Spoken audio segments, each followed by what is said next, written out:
Litbit Light, obrolan virtual yang ringan dan bergizi.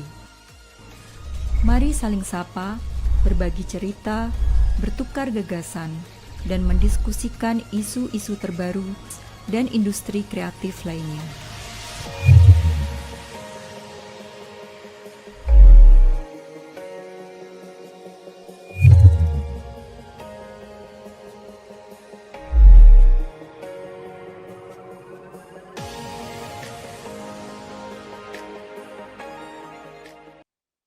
Halo, selamat sore. Selamat datang di Agenda Litbit Light, sebuah perbincangan rutin yang kami selenggarakan di Yayasan 17.000 Pulau Imaji tentang serba-serbi di dalam dunia buku dan dunia industri kreatif kita.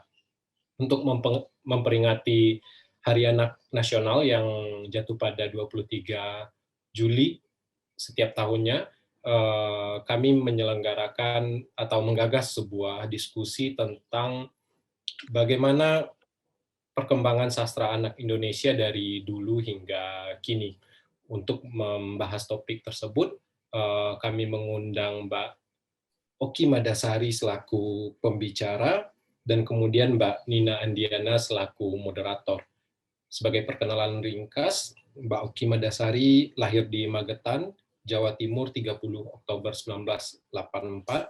Ia mendapatkan gelar sarjana ilmu politik dari jurusan Hubungan Internasional Universitas Gadjah Mada. Kemudian setamat kuliah ia memilih berkarir sebagai wartawan dan mendalami dunia penulisan. Pada 2012, ia mengambil jurusan sosiologi untuk gelar masternya dari Universitas Indonesia, dan saat ini ia sedang berada di Singapura menjalani program PhD dengan beasiswa penuh dari National University of Singapore. Buku-bukunya yang telah terbit antara lain Entrok, 86, Mariam, Pasung Jiwa, Kerumunan Terakhir, kemudian ada Yang Bertahan dan Binasa Perlahan, Mata di Tanah Melus, Mata dan Rahasia Pulau Gapi, kemudian ada Mata dan Manusia Laut, dan yang paling mutakhir adalah Mata dan Nyala Api Purba. Kemudian Mbak Nina Andiana sudah 10 tahun lebih menjadi editor buku. Sekarang ia fokus di bidang terbitan buku anak dan menjabat sebagai manajer redaksi dan produksi buku anak di Gramedia Pustaka Utama. Untuk segera masuk ke perbincangan kita, saya akan menyerahkan sesi ini untuk dikelola oleh Mbak. Oke, makasih Mas Faris untuk perkenalannya tadi. Halo semuanya, selamat sore dan selamat datang nih di bincang-bincangnya kita hari ini. Kali ini kita akan ngobrol dengan salah satu penulis yang pastinya udah pada nggak asing lagi, Mbak Oki Madasari. Halo Mbak Oki, apa kabar? Halo Mbak Nina dan teman-teman semua, saya kabar baik dan semoga teman-teman semua sehat juga di sana. Ya, senang bisa ketemu Mbak Oki walaupun ini cuma lewat Zoom ya Mbak. Sebelum kita mulai obrolan kita, saya akan bacakan sedikit tentang Litbit Light-nya. Jadi bincang-bincang ini adalah acara rutin agenda Litbit Light. Di sini kita bicara tentang dunia buku dan industri kreatif di Indonesia. Setiap bulan, Yayasan 17.000 Pulau Imaji mengangkat berbagai tajuk yang hangat dan relevan untuk diperbincangkan, serta mengundang sejumlah pembicara yang fasih di bidangnya masing-masing. Baik itu tentang sastra, komik, kuliner, film, arsitektur, atau berbagai produk kreatif lain. Sebagai penjelasan ringkasnya, Yayasan 17.000 Pulau Imaji adalah lembaga non-profit yang bekerja untuk meningkatkan kualitas literasi dan industri kreatif Indonesia. Berkolaborasi dengan perbukuan dan industri kreatif lain, pemerintah, korporasi swasta, serta komunitas, YTPI menginisiasi dan menorganisir berbagai program edukatif dan inspiratif yang mendorong ekosistem literasi dan industri kreatif yang berkesinambungan, mengupayakan hadirnya produk bermutu, serta mempermudah masyarakat dalam mengakses produk kreatif beragam. Kemudian yang paling utama adalah YTPI sangat mengupayakan peran literasi dan industri kreatif Indonesia di pasar global. Dan bincang-bincang kali ini dilaksanakan bekerjasama dengan Gramedia Pustaka Utama, penerbit yang menerbitkan buku-buku karyanya Mbak Oki sejak 2010 ya Mbak Oki ya. Oke. Tadi Mas Farid udah sempat jelaskan buku-bukunya Mbak Oki semua nih. Jadi Mbak Oki ini banget ya, sejak 2010 sampai sekarang udah ada 10 judul buku yang terbit. Dan yang kayaknya kita akan banyak bicarakan adalah yang 4 buku terakhir nih Mbak, buku anaknya Mbak Oki, novel anaknya. Tapi sebelum itu Mbak, mungkin Mbak, karena tadi kan seperti diceritakan Mbak Oki sedang di Singapura. PhD-nya ini tentang apa nih Mbak? Boleh diceritain sedikit nggak mungkin?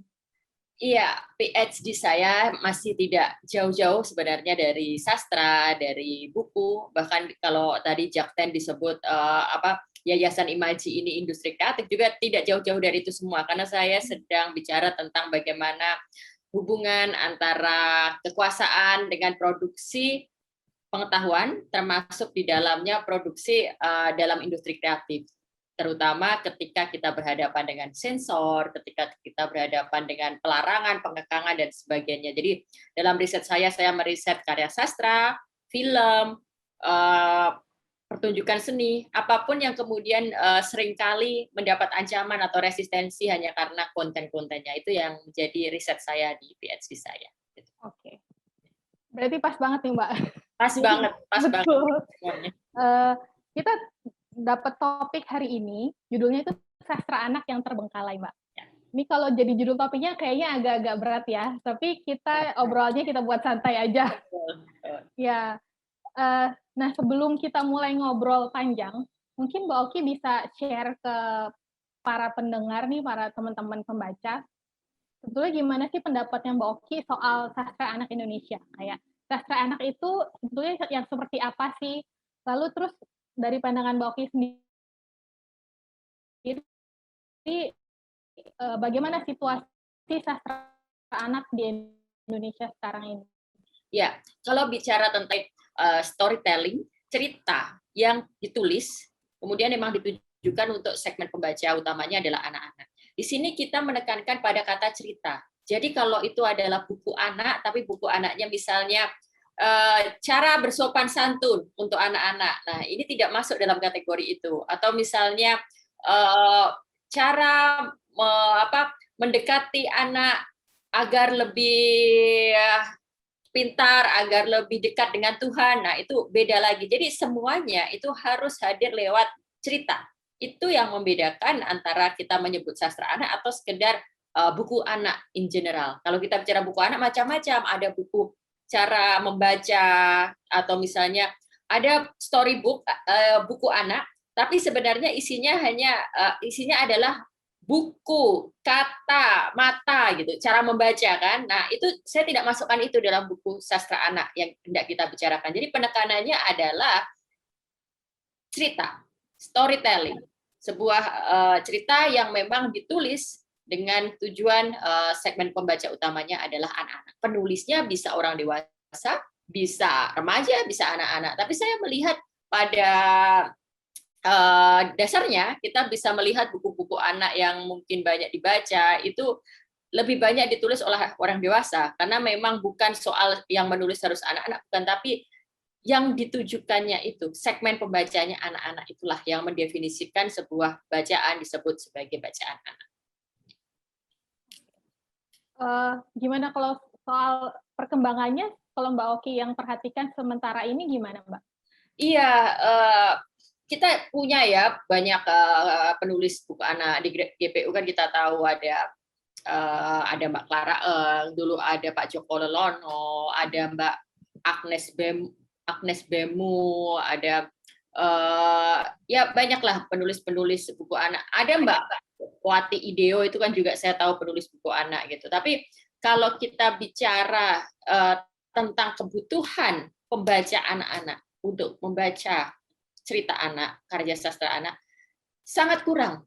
Baik dari sisi jumlah maupun dari sisi keragaman cerita. Karena anak-anak itu kan terus tumbuh, anak-anak. Kalau kita pada masa usia anak-anak, kita itu membaca, kalau suka membaca, itu kan kita akan membaca buku dalam 2 hari, habis itu kita butuh bacaan lain. Karena kita nggak punya kegiatan lain, kita tidak harus bekerja, kita tidak harus stres main Twitter, main Facebook, satu-satunya hiburan utama kita kan buku. Nah, jadi di dalam situasi kayak seperti ini, pasar buku anak itu justru membutuhkan banyak sekali cerita, banyak sekali produksi, banyak sekali penulis buku anak. Dan di sini saya melihat keterbatasan itu ada. Bukan berarti tidak ada, enggak. Tapi saya berani mengatakan memang terbatas. Kita bisa mengukurnya dari sisi kuantitas dan dari sisi keragaman. Dan ketika saya kemudian juga memutuskan menulis novel anak, nah ini juga saya menyadari ada sangat keterbatasan bacaan anak yang berupa novel yang ditulis oleh orang Indonesia. Bacaan sastra anak asli Indonesia. Ketika kita semua, Mbak Nina, saya yakin, teman-teman di sini saya yakin pasti baca Lima Sekawan. Tapi Lima Sekawan ditulis oleh siapa? Kan? Oleh penulis luar atau trio detektif. Nah, itu juga penulis luar. Jadi saya berhutang pada Gramedia, pustaka utama, karena menerjemahkan karya-karya itu, sehingga dulu saya kecilnya baca itu semua. Tapi kemudian kita juga mesti berpikir, iya ya kok masa kecil kita diwarnai oleh buku-buku terjemahan itu. Imajinasi kita dibentuk oleh buku-buku terjemahan itu. Lalu sampai sekarang, ketika kita mengingat mau mencari novel serupa nih yang kayak gitu, akhirnya kita larinya ke buku terjemahan. Nah, disinilah saya kembali diingatkan bahwa, ini sangat terbatas dan harus terus ditambahi. Dan kalau kita ingin membentuk generasi yang ketika dewasanya suka membaca, atau generasi yang dewasanya, misalnya kita percaya sastra itu bisa memperkenalkan nilai-nilai tertentu atau menanamkan nilai-nilai tertentu, berarti itu harus dimulai sejak usia kecil. Nah, disitulah kemudian ya sudah saya juga ikut memutuskan untuk berarti saya harus ikut berkontribusi lah menulis sastra anak. Oke, ini Mbak Oki sekalian jawab pertanyaanku selanjutnya. Berarti langsung di. Pertanyaan tadi tuh kenapa sih Mbak Oki memutuskan untuk jadi coba nulis juga buku anak gitu? Karena sebelumnya Mbak Oki lebih dikenal sebagai penulis novel dewasa kan? Ya. Iya. Iya, mungkin aku boleh ya sambung sedikit ya. Jadi memang momentumnya mau nggak mau ketika saya sendiri punya anak. Jadi ketika saya sendiri punya anak, itu betul-betul mendekatkan saya pada bacaan anak, pada kebutuhan untuk mencari bacaan anak, dan disitulah kemudian juga titik saya menganggap sastra anak itu penting. Jadi saya yakin ketika teman-teman, Bapak Ibu sekalian tidak berada pada kebutuhan untuk mencari bacaan anak, mungkin akan tidak terlalu menganggap sastra itu anak itu penting. Tapi ketika kita dihadapkan pada kebutuhan untuk mencari bacaan, kita akan merasa betul-betul sangat ingin anak kita membaca karya yang beragam, membaca banyak cerita yang imajinatif, yang menawarkan berbagai hal. Jadi momentum itu sebenarnya yang membuat saya betul-betul ingin menulis cerita anak. Jadi dan saya membayangkan gini ya, dari sisi personal saya seorang ibu, lalu saya penulis. Terus aku gini, suatu hari saya begini, masa sih anakku harus menunggu sampai dia usia 17 tahun untuk membaca bukuku gitu kan. Jadi di titik itu, kayaknya enggak deh, kayaknya aku pengen agar dia juga mulai berkenalan dengan karya ibunya sejak di usia muda, sejak usia dia mulai bisa membaca. Jadi di titik itulah kemudian saya memutuskan nulis novel anak. Ya. Kalau tadi Mbak Oki sempat cerita bahwa kebanyakan tuh buku-buku terjemahan yang dulu kita baca gitu kan ya. Berarti kan itu juga Mbak Oki juga mengalami itu ketika cari buku bacaan untuk anaknya Mbak Oki gitu kan. Ya. Betul. Ya, terus kalau di misalnya di toko buku ya Mbak, itu banyak sekali sebetulnya buku anak, dan buku anak itu porsinya cukup banyak di dalam penjualan gitu, tapi seperti tadi banyak kan yang terjemahan. Menurut Mbak Oki, ini apakah sekedar karena memang buku anak yang Indonesia itu kurang banyak, atau ada faktor lain, misalnya kayak memang orang tuanya tidak terpapar gitu sama buku-buku yang Indonesia gitu? Kurang banyak pertama, karena kurang banyak itu berakibat pada kuantitas dan juga keragaman pilihan. Kita nggak punya pilihan banyak. Lalu yang kedua, ini sekaligus otokritik mungkin buat kita semua. Seringkali kalau saya melihat mungkin picture book gitu ya, itu untuk anak-anak gitu, banyak yang tidak dibentuk sebagai the real story gitu loh. Jadi for the sake of yang penting ada picture-nya, lalu kemudian itu mungkin ada kata-kata penulisnya yang berupa nasihat atau berupa disisipin langsung nilai-nilai tertentu, tapi tidak cerita. Nah, padahal kan anak-anak maunya apapun dimasukin dalam bentuk cerita. Dan saya sendiri ketika memilah gitu, dari sisi saya seorang pengarang, saya kan pengen mencari good story yang untuk anak-anak saya. Nah, ini yang menjadi tantangan sebenarnya untuk penulis Indonesia. Termasuk saya betul-betul mempelajari, mencari tahu gimana ya gitu. Nah, dibandingkan dengan picture book, kita bicara sastra itu tidak hanya novel ya, tapi saya mendefinisikan tadi kan cerita. Jadi buku cerita yang ditulis dengan gambar yang kita sebut picture book itu yang mulai dibaca sejak anak umur 3 tahun, 4 tahun itu bagi saya juga sastra. Nah, coba kita bandingkan dengan sastra anak di luar misalnya. Ada nama Dr. Seuss kan. Dr. Seuss menulis picture book, membuat picture book sedemikian banyak hingga akhirnya menjadi penulis legend dan sampai hari ini anak saya masih baca juga Dr. Seuss. Saya pun baca Dr. Seuss. Nah, apa yang kita pelajari dari Dr. Seuss? Yang ditawarkan itu betul-betul story, betul-betul cerita yang lahir dari proses imajinatif, dari sebuah kerja kreatif seorang Dr. Seuss memadukan antara gambar dengan story-nya. Nah, ini jadi ini menjadi tantangan bagi penulis anak. Jangan sampai berpikir bahwa menyenangkan, menghibur, yang ceritanya itu memorable itu yang kita cari, sebuah buku anak yang memang akan kita ingat sampai dewasa.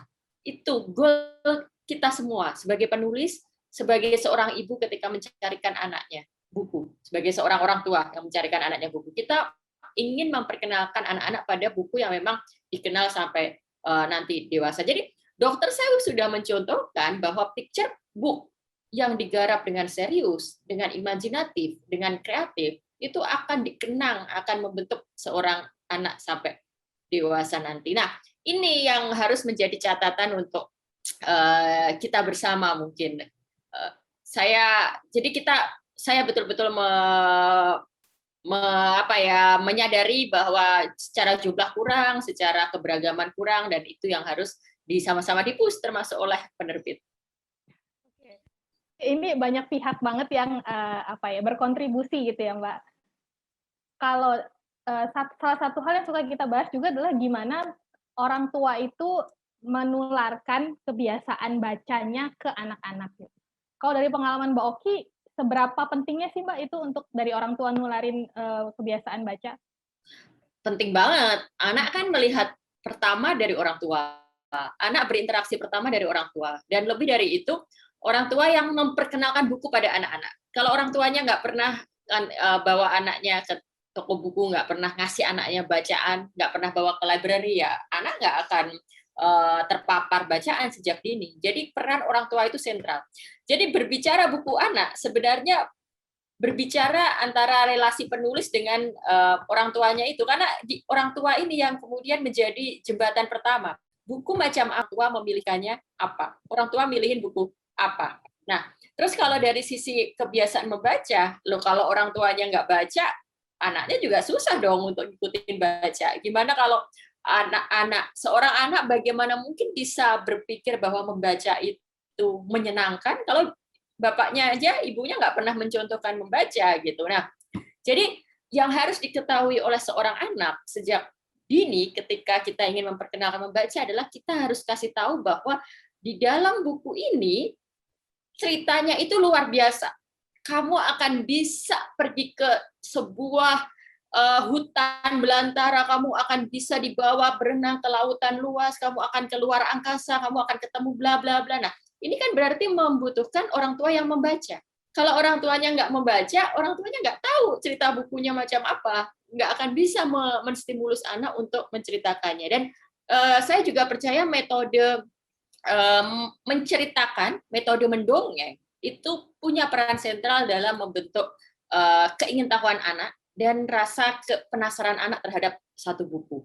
Nah, ini juga saya sendiri juga melakukannya ketika anak saya belum membaca, maka saya harus menceritakan isi buku itu. Jadi tidak sekedar membacakan, tapi menceritakan ulang. Saya baca isinya apa, saya ceritakan ulang. Jadi tanpa peran orang tua yang seperti itu, kita hanya bisa bergantung pada keberuntungan. Keberuntungan artinya ya terserah kalau anaknya nanti ternyata seiring waktu suka baca, ya kita bersyukur, kalau enggak ya gimana lagi. Tapi kalau kita push, kita didik, kita dekatkan dari awal, kita shape, saya yakin itu bisa kebentuk. Ini benar-benar seperti yang ada yang pernah bilang bahwa it takes a village to raise a child. It is, ya. Ada dari orang tuanya, ada dari dari penulis, juga dari penerbit, dari masyarakat, dan yang belum disebut dari negara, dari Kementerian Pendidikan yang menetapkan kurikulum. Sekarang kan anak saya kelas 1 SD di Sekolah Negeri Singapura. Nah, di Sekolah Singapura itu punya program setiap hari itu ada yang namanya silent reading. Itu dari yang paling sederhana ya, silent reading. Jadi anak-anak baca buku, bawa buku sendiri-sendiri dan dibaca. Dan itu mengharuskan buku itu buku-buku bukan buku pelajaran. Nah, ini yang juga harus kita benarkan sejak awal. Ketika kita bicara bacaan yang bertujuan untuk memperluas pemikiran, fantasi dan sebagainya, itu bukan kita menyodorkan buku bacaan, tapi buku cerita. Jadi di sini setiap anak melakukan silent reading setiap hari, buku cerita. Mereka membawa sendiri lalu membacanya. Dan di sini di-push untuk 2 buku kan, Inggris dan mother tongue. Mother tongue-nya Melayu atau bahasa Indonesia. Nah, selain itu ada goal di mana setiap anak punya tantangan untuk membaca berapa buku selama 1 tahun ajaran. Nah, ini kan memang harus di-push oleh kurikulum. Jadi kalau kita bicara bahwa untuk membesarkan satu anak itu butuh orang sekampung, ya terutama peran negara penting sekali untuk menanamkan itu. Dan ini ya Mbak Nina ya, ini sekalian ngobrol-ngobrol ya. Apa yang saya syukuri sekarang saya sedang berkesempatan di sini adalah kesempatan untuk mengakses buku dengan mudah. Kesempatan untuk mendapatkan bacaan-bacaan berkualitas dengan setara, dengan gampang gitu. Nah, di sini berarti kalau saya membayangkan seharusnya kan pemerintah bisa kerjasama dengan sekolah-sekolah, bukan bekerja sama, malah pemerintah mengirimkan, menyediakan buku-buku bacaan berkualitas yang ditaruh di perpustakaan-perpustakaan sekolah sampai di pelosok tanah air. Itu yang harus dilakukan. Oke, setuju banget sih Mbak. Itu memang bisa lebih impact-nya mungkin akan lebih terasa dan cepat gitu ya, Mbak. Betul. Oke, siap. Nah, terus satu lagi nih, ketika tadi saya lagi nyiapin untuk materi kita ini, salah satu hal yang yang muncul di pikiran saya adalah masih sangat jarang sekali ada penelitian atau riset gitu tentang buku anak Indonesia. Sedangkan ketika kita coba membandingkan dengan di luar negeri, di dunia barat lah ya, yang paling gampang itu lebih banyak gitu. Menurut Mbak Oki, wacana soal penelitian, riset tentang buku anak ini seberapa berpengaruhnya sih terhadap perkembangan dunia buku anak gitu, Mbak? Berpengaruh dalam membentuk wacana, lalu kemudian harapannya dari hasil penelitian itu bisa dilemparkan ke publik, sehingga para penulis bisa belajar dari hasil penelitian itu, para orang tua belajar dari hasil penelitian itu, dan para pembuat kebijakan belajar dari itu. Nah, kembali ke pertanyaan Nina, amatan Nina yang mengatakan bahwa masih sangat terbatas jumlah penelitiannya, itu sebenarnya tidak hanya terjadi di buku anak. Pertama adalah kita harus melihat jumlah riset Indonesia tentang Indonesia itu selalu terbatas. Lalu yang kedua, kalau difokusin ke buku anak, jelas sangat terbatas, karena itu juga sangat terkait dengan, kembali lagi, produksi buku anak yang belum dominan, produksi sastra anak yang belum membentuk wacana. Karena kalau kita mau membuat orang tertarik meneliti, berarti kan kita harus membuat ini penting, membuat ini terasa signifikan. Nah, tantangan kita bersama memang untuk membuat bagaimana buku anak itu tuh benar-benar dihargai sebagaimana buku yang lain, bahwa ini mempunyai nilai penting, bahwa ini akan long last, bahwa ini sampai gede akan dibaca dan membentuk anak-anak. Nah, itu jangan sampai buku anak itu jatuh dianggap sebagai itu loh Nina, seperti merchandise, seperti toys. Jadi iya kan, jadi seringkali buku anak itu dianggap sama seperti toys gitu, sama seperti mainan gitu. Nah, ini yang memang harus sama-sama kita ubah, kita terus lawan dengan kita menghadirkan buku-buku anak yang berkualitas. Saya sendiri menemukan beberapa penelitian yang menulis tentang karya sastra anak yang saya tulis, buku mata, dan ya jumlahnya masih terbatas, tapi sebenarnya kalau misalnya itu terus di-push, akan terus ada orang yang meneliti dan hasil penelitiannya dipublikasikan, kita jadi tahu misalnya, oh ternyata memang dari buku anak bisa memperkenalkan anak nilai keberagaman.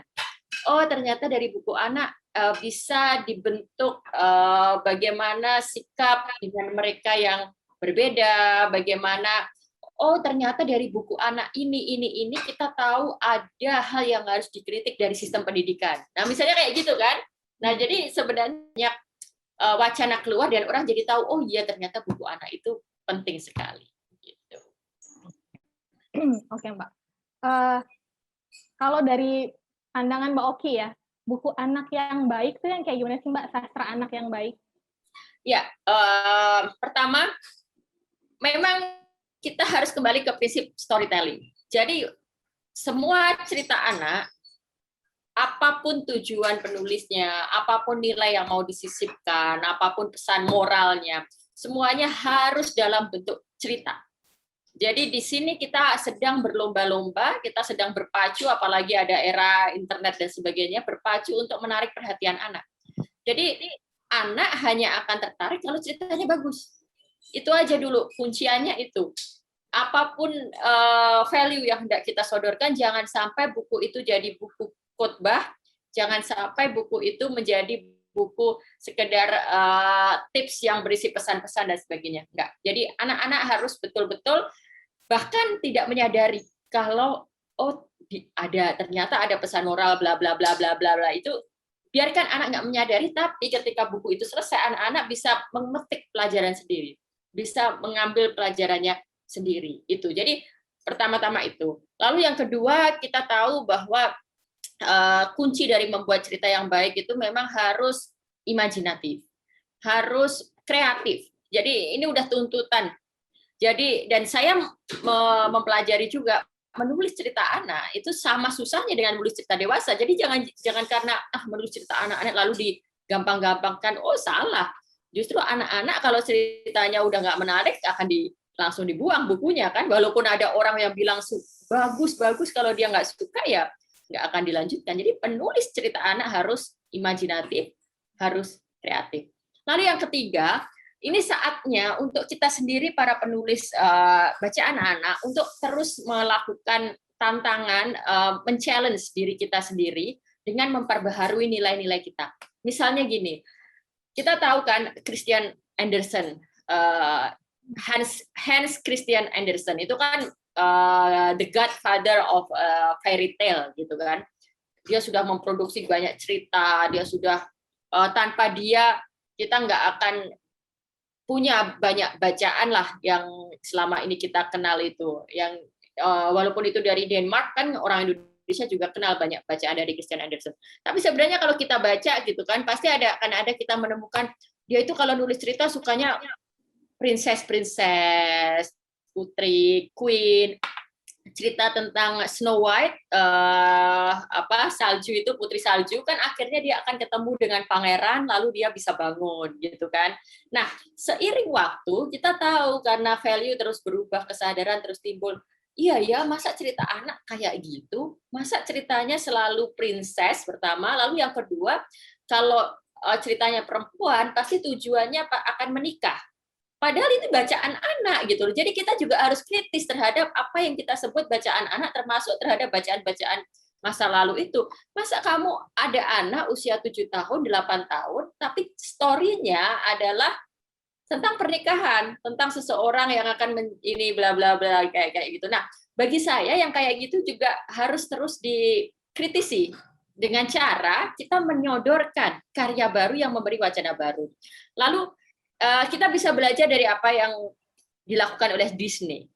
Disney itu kan dulu juga sumber segala cerita princess-princessan, tapi dia menyadari, maka dia produksilah Moana, seorang perempuan yang tetap princess mungkin di daerah itu, tapi dia memilih berpetualang, dia berani, bla bla bla bla bla. Lalu ada yang terakhir ini Raya and the Last Dragon dari Disney. Itu adalah cara dia untuk mendekonstruksi nilai-nilai dalam masyarakat, menawarkan persepsi baru dalam masyarakat. Nah, yang seperti ini juga harus ditangkap oleh para penulis cerita anak. Kita harus terus menyesuaikan diri dengan value yang ada dalam sekeliling kita. Ada satu lagi misal zaman di beberapa bukunya dia, itu kalau perempuan pasti sadis banget. Ada satu bukunya dia yang tentang penyihir gitu kan, itu perempuannya sadis sekali. Nah itu juga belakangan mendapat kritik. Kenapa di bukunya Roald Dahl itu sering sekali menggambarkan perempuan dengan begitu gitu. Nah ini juga cara kita untuk terus beradaptasi. Rasisme itu juga banyak ditemukan dalam buku-buku anak zaman dulu. Nah zaman sekarang kita tentu tahu itu salah, maka kita harus menghadirkan cerita yang justru membuat anak belajar beragam dan sebagainya gitu. Jadi itu aja Nina. Jadi kita kembali ke basic storytelling yang baik, mencoba menghadirkan cerita seimajinatif mungkin, dan kita tahu bahwa kita hendak menawarkan value yang memang relevan dengan perkembangan masyarakat. Oke. Kalau kita balik sedikit ke Mbak Oki ya, pengalaman Mbak Oki ketika tadinya Mbak Oki itu lebih banyak nulis buku dewasa, novel dewasa, terus switch gitu ke buku anak, novel anak. Seberapa sulit atau seberapa gampangnya kah Mbak mengubah, mungkin ambil perspektif yang berbeda gitu ya? Gimana tuh Mbak? Ya, susah, terutama ketika saya pertama kali menulis Mata di Tanah Melus, itu saya mencari tahu, saya meraba-raba, dan saya memang kayak belum menemukan kepercayaan diri dan belum menemukan gamesnya gimana nih, cara mainnya gimana nih gitu kan. Jadi saya masih dalam tahap mencari, menyesuaikan diri. Nah, yang saya pelajari kemudian sebenarnya menulis cerita anak secara teknik, secara cara penulisan, secara metode akan sama dengan menulis cerita dewasa.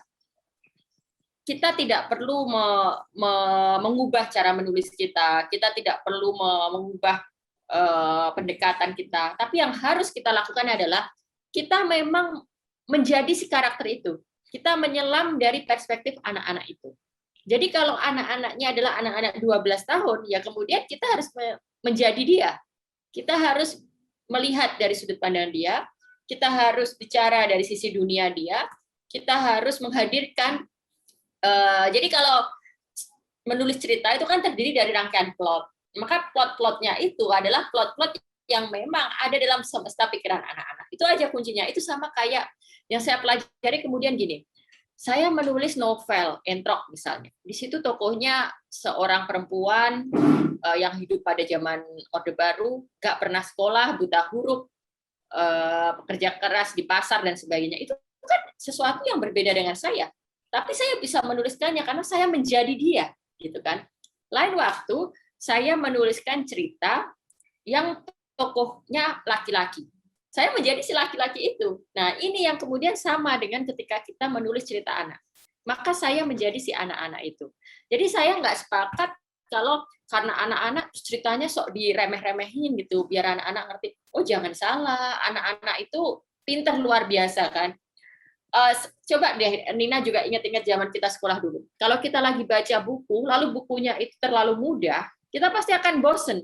Kita nggak suka. Kita mau yang agak menantang kita, gitu kan. Jadi jangan direndah-rendahin, tapi memang kita melebur sesuai karakter itu dengan riset yang baik, dengan pengamatan bagaimana anak usia 12 tahun itu berpikir dan berbicara, dengan tentu saja juga dengan mempelajari buku-buku anak yang ada. Nah, saya juga sangat sepakat dengan apa yang dibilang penulis anak terkenal C.S. Lewis. C.S. Lewis bilang bahwa buku anak yang hanya bisa dibaca oleh anak-anak itu artinya bukunya jelek. Gitu. Jadi sebuah buku anak yang bagus, yang baik itu harus bisa dibaca oleh anak-anak maupun orang dewasa. Jadi jangan dibeda-bedakan, tapi tantang diri kita untuk menjadi si karakter anak-anak itu.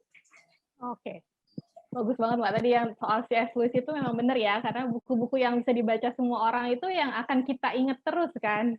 Betul lah. Ini baru-baru ini saya di usia saya sekarang gitu kan, setelah sekian lama ini saya lagi baca Dr. Seuss. Jadi Dr. Seuss bicara buku itu saya baca-baca aja gitu dan enjoy gitu, tetap enjoy. Oke. Kalau ketika Mbak Oki kecil atau sekarang lah kali ya, buku-buku anak, tadi kan Mbak Oki udah sempat nyebutin Roald Dahl, terus C.S. Lewis gitu. Kalau buku anak yang Indonesia ada nggak Mbak referensi buat kami gitu? Nah, ini saya mau sedikit ini juga nih. Ketika saya kecil, saya tumbuh tanpa membaca buku yang sesuai dengan usia saya, karena memang nggak ada. Jadi saya SD, masa saya bacanya apa? Mirawe. Karena bukunya yang tersedia di sekitar saya dulu buku seperti itu. Nah, akhirnya baru berkenalan kemudian dengan Lima Sekawan dan sebagainya. Tapi saya baca cerita-cerita pendek yang waktu itu ditulis di majalah Bobo atau di majalah Mentari Putra Harapan waktu itu, dan itu cukup mewarnai hari-hari saya. Tapi kita kan tahu kalau sekarang di usia dewasa saya mengikuti penulis anak Indonesia, ada Pak Joko Lelono, ya ada Mbak Clara, ada Mbak Agnes Bemu dan sebagainya. Itu kan contoh-contoh nama-nama, ada KPBA-nya Bu Murti yang memproduksi buku-buku anak juga. Nah, ini salah satu dari yang tadi saya bilang keterbatasan. Di tengah keterbatasan kita masih bisa mencari buku-buku anak Indonesia yang bisa kita baca. Ini buku-buku anak yang ditulis Murti dan KPBA itu kan kebanyakan menghadirkan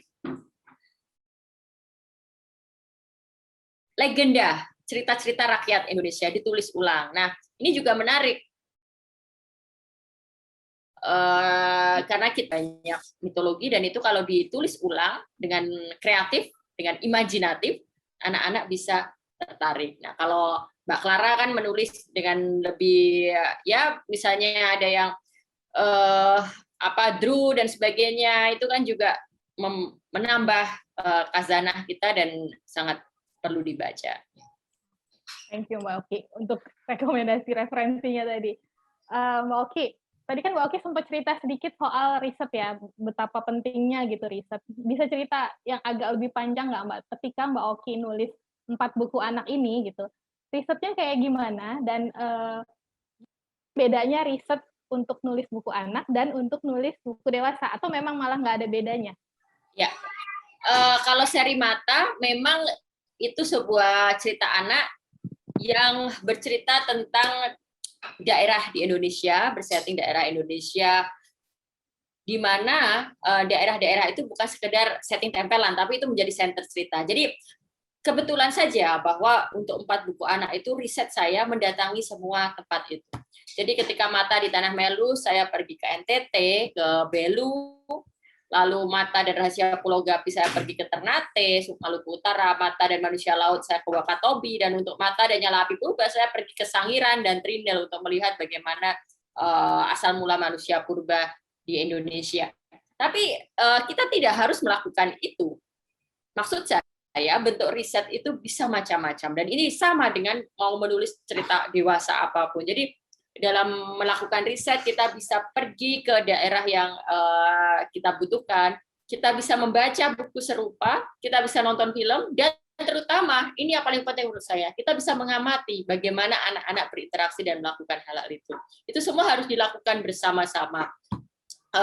Dan kalau sebuah buku anak ditulis dengan riset yang baik, kita akan bisa betul-betul menawarkan story yang membuat anak-anak itu percaya bahwa cerita yang disajikan itu benar gitu, bahwa ini benar-benar terjadi, bahwa ini benar-benar ada. Kan sebenarnya kekuatan fiksi itu kita tahu fiksi itu adalah dunia rekaan penulis, tapi ketika disajikan dengan baik, pembaca berpikir bahwa itu benar. Sekarang kita contohkan deh sebuah buku yang sekarang ngehit di seluruh dunia, Harry Potter gitu kan, kita semua tahu itu fiksi kan. Tapi karena ditulis dengan begitu hidup, dengan imajinatif, dengan ini, anak-anak seperti merasa bahwa Hogwarts itu benar-benar ada, bahwa sihir Harry Potter itu betul-betul ada. Jadi riset yang baik itu hal yang mutlak untuk menulis cerita anak. Apalagi kalau kita mau menghadirkan sebuah petualangan, sebuah perjalanan yang imajinatif, yang fantasi gitu. Berarti kan kita harus kaya data kita. Kita harus bisa menyajikannya dengan penuh warna. Lalu mungkin satu hal riset yang saya lalui yang agak berbeda dengan riset-riset saya yang lain adalah spesial saya membaca banyak buku-buku anak. Jadi ketika saya menulis seri mata, saya kemudian juga melakukan akselerasi nih karena saya mungkin saya termasuk kurang baca anak-anak saya, maka saya mengejar, saya membaca buku-buku anak yang sudah ada. Dengan begitu saya terbantu untuk bisa menulis. Dan itu sama dengan menulis novel dewasa. Kalau kita mau menulis novel, berarti kan kita harus membaca novel-novel yang sudah ada. Ya, oke, thank you, Mbak. Sekarang aku mau kita bicara sedikit soal Mata dan Nyala Api Purba ya, Mbak.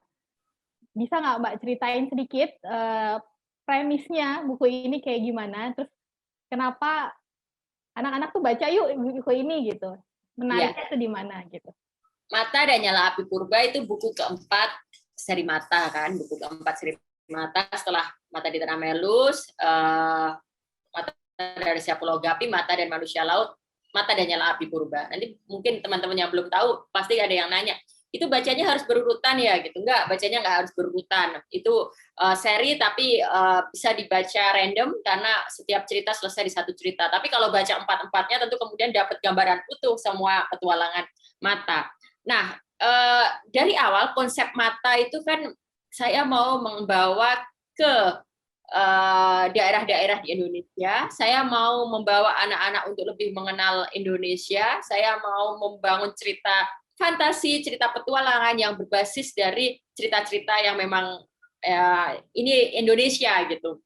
Nah, Mata di Tanah Melus itu basicnya adalah terinspirasi dari sebuah daerah namanya Fulan Fehan di Belu, yang tentu saja di situ ada mitologi, ada bla bla bla, ada fable, ada legenda. Lalu ada sejarah yang dipercaya bahwa ada satu suku tertentu yang hidup di situ. Itu yang menjadi bahan baku saya menulis yang pertama. Yang kedua, Mata dan Rahasia Pulau Gapi, saya tahu bahwa Maluku Utara itu center dalam perkembangan dan sejarah Indonesia. Dulu kan penjajah pertama kali mendarat di situ. Jadi saya pengen menulis cerita yang mengangkat itu. Bagaimana sejarah kolonialisme lalu membentuk Indonesia hari ini itu bermula, tapi dalam bentuk cerita anak-anak. Makanya di situ ada kemudian ada kucing yang bisa bicara, ada laba-laba, ada apa, karena memang ini cerita anak-anak. Saya nggak mungkin bicara sejarah tanpa lewat cerita. Itu tadi kembali ke prinsip itu. Lalu yang ketiga, waktu saya Mata dan Manusia Laut itu berawal dari ada sebuah berita yang mengatakan bahwa di Bajo itu manusia-manusianya udah mengalami seperti mutasi genetik sehingga bisa menyelam lebih lama. Itu yang kemudian membuat saya ke sana untuk membuat cerita ini. Mata dan Nyala Api Purba itu kemudian dibangun atau inspirasi saya berawal dari pengetahuan kita bersama bahwa di Indonesia ini ditemukanlah atau terbukti bahwa manusia purba Homo erectus itu dulu hidup di Indonesia. Jadi peralihan antara manusia purba dengan manusia sapiens kita yang sekarang ini, kita semua ini adanya di Indonesia. Nah, ini kan sebuah fakta yang luar biasa. Ketika peneliti-peneliti dari jauh datang ke Sangiran untuk menggali-gali, Dubois, ke Trinil, dia menggali-gali untuk mencari tulang dan sebagainya gitu. Nah, berarti kan Indonesia itu penting sekali posisinya. Dan fakta bahwa banyak hal yang mungkin belum tersingkap di Indonesia, ini yang bagi saya menarik untuk ditulis, dan sekaligus kita tidak hanya sekedar mengenang masa lalu, tapi juga menggelitik orang untuk masa depan gitu kan. Nah, ini yang kemudian saya buat di Mata dan Nyala Api Purba. Saya mau membawa anak-anak ke masa purba, tapi kemudian saya berpikir gimana ya cara membuatnya menarik, cara membuatnya tidak klise, dan yang penting jangan sampai ini seperti buku IPA gitu kan, jangan sampai ini seperti buku pelajaran IPA. Akhirnya saya justru memajukannya ke depan. Jadi saya membuat ini sebagai novel, ada sisi science fiction-nya kan, science fiction di mana ini terjadi di masa depan, tapi kemudian dia kembali ke masa lalu di masa purba itu. Dari situ saya juga dari sisi masyarakatnya saya bisa menggambarkan kehidupan zaman di masa depan itu seperti apa, pendidikan di masa depan itu seperti apa, tantangannya seperti apa, bahwa anak di masa depan itu ternyata didorong untuk punya inovasi, untuk suka sains, meneliti, dan lain-lain. Kemudian kita dibawa ke petualangan ke belakang.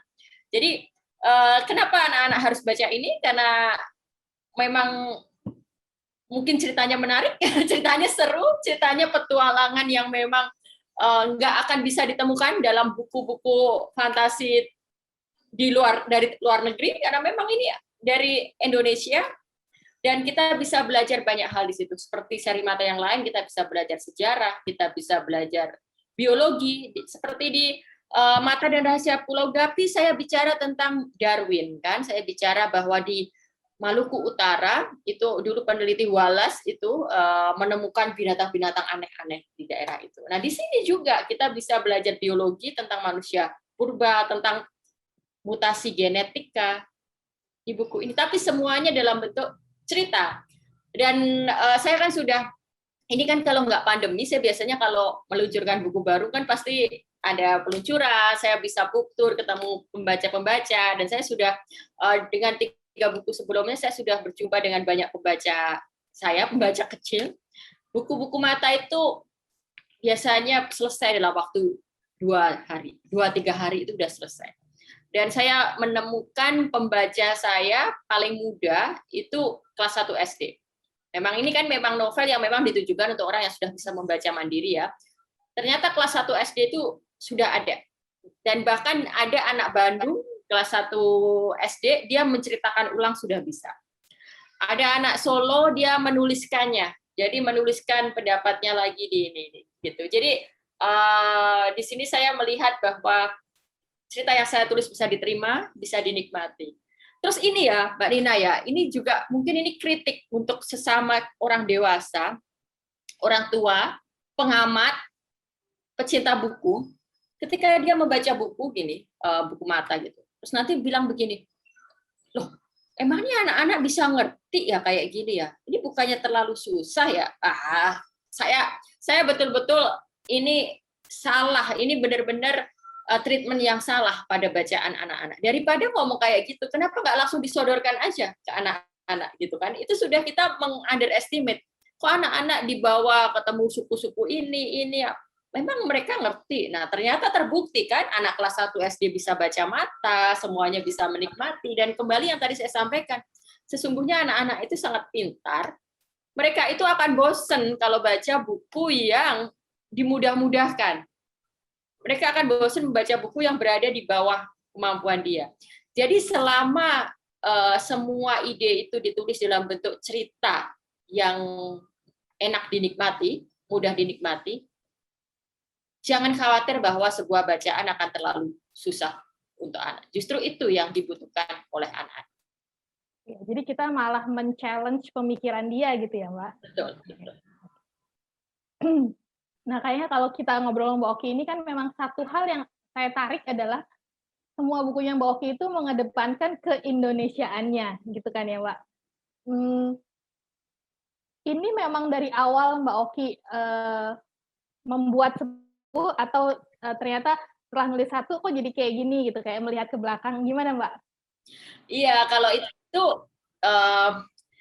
karena saya kan sebenarnya pasti menulis apa yang ada dalam masyarakat saya. Masyarakat saya ini kan bangsa Indonesia gitu kan. Itu aja, udah intinya itu. Jadi mau saya mulai dari level desa sampai kabupaten sampai negara, ini pasti akan Indonesia. Dan ketika Cari Mata, ini menarik karena saya menulis sebuah cerita fantasi kan sebenarnya, tapi bagaimana fantasi itu tetap punya root Indonesia. Maka kemudian saya caranya dengan menggali kepercayaan lokal, menggali cerita lokal, menggali di sana itu di daerah itu dipercaya ada hantu, ada apa. Nah, ini kan juga khas Indonesia. Nah, jadi dari keinginan kesadaran bahwa saya memang akan menulis apa yang ada dalam masyarakat saya kemudian diantarkan pada kesadaran baru bahwa ternyata masyarakat saya ini, Indonesia ini, punya banyak sekali ide, punya banyak sekali bahan, materi, yang itu sangat melimpah ruah, sangat bisa untuk menjadi inspirasi menulis. Ini yang kita menjadi berkah sebenarnya untuk penulis, untuk semua penulis. Jangan pernah khawatir kehabisan ide, karena Indonesia punya ide yang melimpah, punya begitu banyak lokasi yang belum tersentuh, kepercayaan lokal, fabel, mitologi, legenda, banyak sekali yang belum digarap. Nah, kuncinya adalah bagaimana kita mengambil itu sebagai inspirasi, lalu diolah dengan kebaruan. Jadi, ini juga tantangan nih, misalnya gini ya, kita misalnya ada legenda apa di satu daerah gitu. Mungkin akan lebih, saya percaya akan lebih menarik kalau legenda itu diambil inspirasinya, tapi kemudian diolah menjadi sebuah cerita baru. Bukan kok kemudian kita menuturkan ulang legenda itu gitu. Nanti takutnya bosen karena sudah ada kan, sudah banyak. Nah, jadi bagaimana kita mengambil legenda setempat, kita masukkan dalam cerita-cerita. Dan itu yang saya lakukan di 4 novel anak-anak itu, saya menggarap berdasarkan legenda lokal, berdasarkan kepercayaan masyarakat, berdasarkan cerita oral masyarakat yang diceritakan dari mulut ke mulut. Jadi kalau ditanya kenapa Indonesia, ya karena memang ini justru ide inspirasi yang bisa digarap dengan sangat baik. Ya. Oke. Ini masukan buat kita semua ya, Mbak. Nah, Mbak Oki, ada satu lagi nih ya. Kita kan berharap buku anak Indonesia akan maju ke depan gitu ya. Dari Mbak Oki ada apa ya? Mungkin saran atau pendapat gitu, gimana kita bareng-bareng bisa memajukan buku anak Indonesia gitu, Mbak? Iya, jadi saya percaya buku anak ini pasar yang sangat menjanjikan sebenarnya. Kalau dari sisi industri, kita harus bicara pasar dong, kita harus bicara profit, kita harus bicara kemungkinan ini bisa terserap, dibeli, dan sebagainya. Saya melihat bahwa ceruk pasar buku anak ini sangat besar, dan tadi yang seperti saya bilang, mereka selalu haus bacaan baru, seberapa banyak pun akan selalu kurang. Nah, yang harus sama-sama kita lakukan, kita harus terus memperbanyak, menambah keberagaman, dan saya lebih menekankan pada sastranya itu, storytelling, cerita. Karena kalau misalnya kita mengangkat cara agar anak sopan, atau cara buku membaca, buku melatih membaca, abjad, hitungan angka, dan sebagainya, di seluruh dunia sudah banyak yang menawarkan, kan? Dan banyak, kita bisa beli itu gampang banget gitu. Tapi kalau kita menghadirkan cerita yang genuine, yang memang berasal dari Indonesia, yang mengangkat tentang masyarakat Indonesia, cerita fantasi yang berangkat dari Indonesia, ini akan menjadi bacaan yang menarik bagi anak Indonesia, sekaligus bacaan yang menarik untuk masyarakat luar. Gitu. Ini kan sama aja kita. Kenapa J.K. Rowling bisa menggarap legenda Inggris dengan penyihirnya itu, kenapa kita enggak? Banyak sekali cerita-cerita urban legend yang ada di Indonesia yang bisa kita garap, kan. Jadi kalau kita mau menembus pasar global gitu ya, atau paling enggak kita mau mendominasi, menjadi raja, menjadi tuan rumah di negeri sendiri, maka kita harus mempush bacaan-bacaan anak yang lebih imajinatif. Itu saja kuncinya.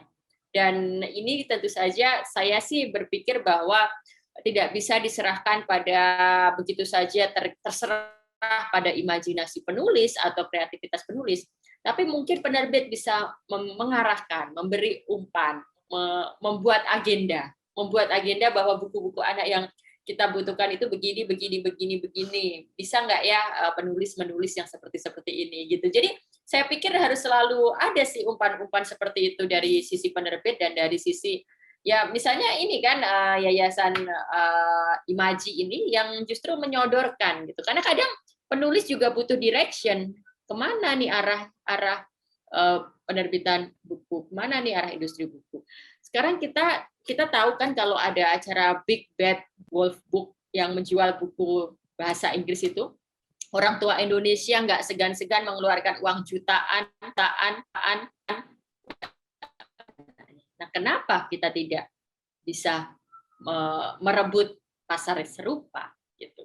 Dan dimulai dari GPU juga deh, bagaimana agar buku-buku anak terjemahan dari Disney itu juga bisa ada kompetisi, kita bisa kompetitif gitu terhadap buku-buku anak terjemahan Disney gitu. Masa sih kita kalah dengan buku-buku anak terjemahan Disney? Nah, itu aja, itu jadi challenge untuk kita bersama kan. Oke. Makasih banyak Mbak Oki. Obrolannya hari ini seru banget. Ini juga membuat kita mikir bareng-bareng gitu ya. Kita semua berharap tentunya Sastra Anak bisa terus maju. Tadi seperti kata Mbak Oki, paling enggak bisa mendominasi lah di dunia kita di Indonesia gitu ya. Kalau bisa, betul. Kalau bisa dinikmati sama teman-teman di luar negeri juga lebih bagus lagi gitu kan ya Mbak. Betul. Dan juga yang penting juga mungkin kita semua berharap anak-anak kita itu bisa makin suka baca. Yes. Dan ini karena buku anak adalah buku pertama yang akan dibaca oleh anak-anak, jangan sampai anak-anak kita kecewa. Jadi anak-anak kalau udah kecewa nanti, buku itu nggak asik, baca buku ternyata nggak menarik. Jadi inilah pentingnya buku anak. Oke. Dan mungkin ini challenge buat kita juga tadi, mudah-mudahan kita sebagai yang orang dewasanya ini bisa memberikan fasilitas dan support system yang pas gitu untuk anak-anak kita supaya mereka suka baca, jadi bisa belajar banyak hal dari kegiatan membaca ini gitu. Jadi Mbak Oki, makasih banyak nih obrolannya. Jangan bosan-bosan ya Mbak kalau diajak ngobrol lagi. Hati. Oke. Buat teman-teman mungkin jangan lupa juga kalau mau baca buku seri Mata, silakan. Buku yang terbaru sudah terbit dan sudah terjual. Jadi untuk hari ini kayaknya kita sudahi. Terima kasih juga kepada Yayasan 17.000 Pulau Imaji atas kesempatan ini ngasih platform buat Gramedia dan Mbak Oki untuk ngobrol. Sampai jumpa di acara bincang-bincang selanjutnya. Selamat sore semuanya. Selamat Hari Anak. Oh iya, selamat Hari Anak, betul banget. Sampai kelupaan. Oke, saya serahkan kembali ke Mas Farid.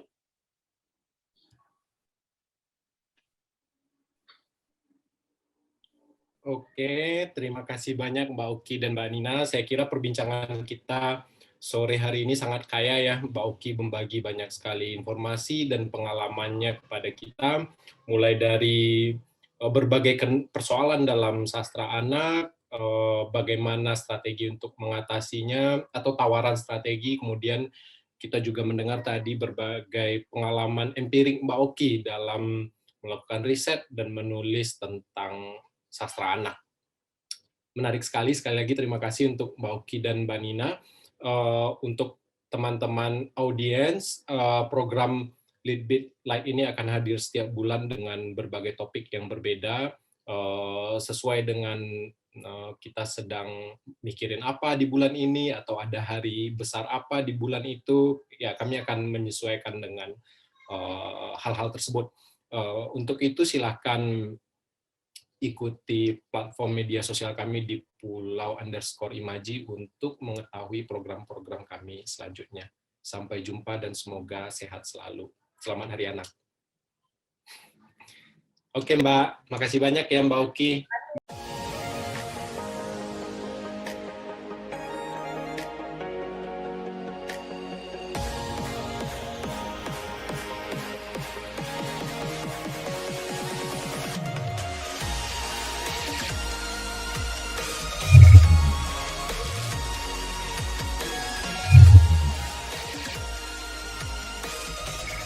Lead Bit Light, obrolan virtual yang ringan dan bergizi. Mari saling sapa, berbagi cerita, bertukar gagasan, dan mendiskusikan isu-isu terbaru dan industri kreatif lainnya.